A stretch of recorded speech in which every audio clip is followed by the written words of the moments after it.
Before we begin the video, if you haven't yet, come on down and join my Discord server. Link is down in the description.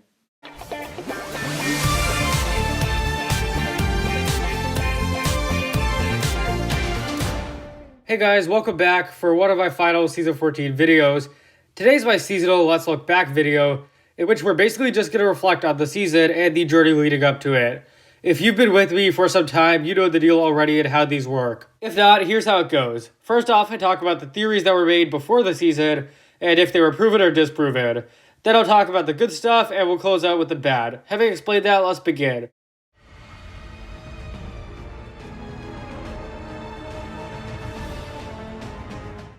One of the biggest theories leading up to this season was that the Wojira we see here is fake. This theory turned out to be true, but with a catch. While it was confirmed that this Wojira was a boat intended to scam the Keepers, the people behind it weren't who many of us thought. Many of us thought that the fake Wojira could be run by the Season 15 villains, and this would introduce them. In the end, it turned out to be the Season 12 criminals led by Ronan, and of course their mission is to trick the Keepers and make money off of them. So parts of this theory were right, but others weren't. This brings us right into the theory that Jay would be sacrificed, and that would be the cliffhanger for the next season. Yes, Jay is sacrificed, but it's very short-lived.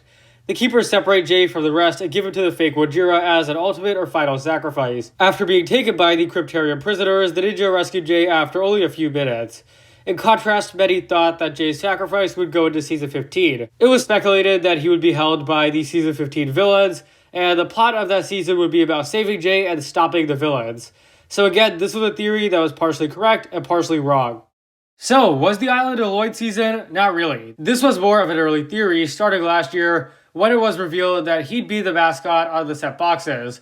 Also, the jungle theme definitely fits the idea of an energy chapter, but as we've learned in past seasons, mascot doesn't always equal focus. He does have a prominent role in the season compared to others, but he isn't necessarily the focus character. None of the Ninja really received development or specific character stories. This was a season more like Season 10, where Lloyd had a big role, but isn't truly the focus. What were the Stone Golems? This totem pole of stone statues was first revealed in the Keepers Village set. At first, some believed that these were the real villains of the season, and that the Keepers obeyed them. Others felt that these could be forest spirits, or perhaps even the spirits of past chiefs. In the end, it was revealed in the books, not the show, that they were made by the first Fujitsu Master to guard the amulet. It seems that they obey or listen to the Keepers, and assist them by attacking any possible invader who could pose a threat. They also have the ability to reflect elemental powers, which makes it difficult to attack them. Lastly, was the island a season or special? This is the largest debate about this installment, and a debate that unfortunately is still ongoing. The truth is, there is no answer.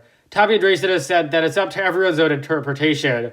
An argument for it being a special is that it's only 44 minutes, and that it simply is the start of a greater story. On the other hand, some argue that it's a season because it has episodes, and the same idea as Season 10 can be applied. For that reason, personally, I still consider the island to be Season 14, and to me it seems like the majority of the fanbase, or at least you guys, do too. So, that's about all for the first half of this video, and now I'll discuss what I enjoyed about this season.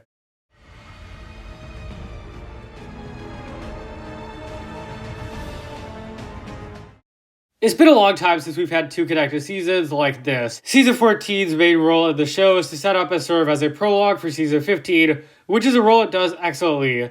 This season also balances its own story and its role in the greater story very well, but also it's just really exciting to see connections between seasons back.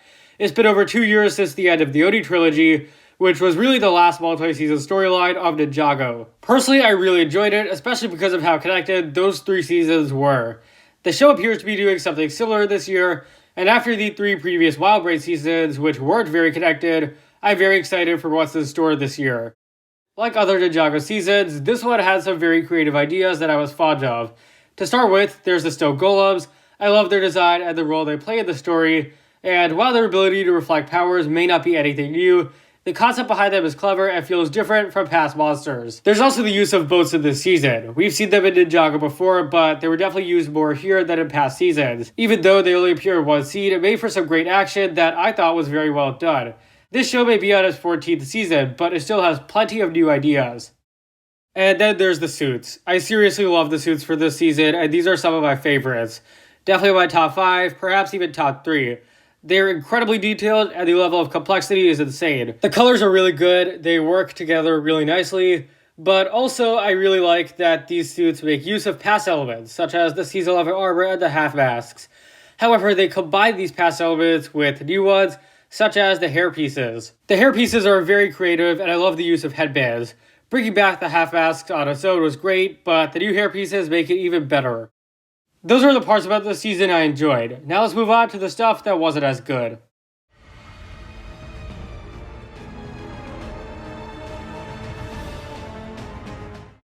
Only having 4 episodes, this season is definitely rushed. And I felt that there were some times where we, as an audience, were missing information. The most notable of these instances was the Stone Golems not having backstory in this season, despite it being in the book. The Golems are cool, but we don't know exactly what they are. It's also never really explained why Jay specifically is sacrificed, but we can assume it's because of his lightning powers. However, the show doesn't explain it. Also, for some reason, they never actually say Chief Mantis's name in the show. He's credited as the Keeper's leader, and I found that to be kind of odd as well. The final fight was a massive letdown. It wasn't very interesting, it felt really boring. They tried to use dialogue to explain how the ninja found the cove, and this just doesn't work. It's very awkward and it feels unnatural. And then there's the Twitchy Tim Ex Machina. Yes, he just shows up out of nowhere and uses his newfound courage to single-handedly take out Ronan. I'm sorry, but this was horrible. This easily could have been fixed by having the entire Keeper army defeat Ronan, rather than just Tim. Instead, we got a cringe-inducing scene that's almost, not as bad, but almost as bad as Cryptor's defeat in Day of the Departed. That's about all for this season's Let's Look Back special. I felt this was a decent but not great season, and so I'll give it a 7.5 out of 10. Thanks for watching, guys. If you enjoyed, be sure to leave a like, subscribe, and share with anyone and everyone you know. Share your thoughts on the season below, and I'll see you next time.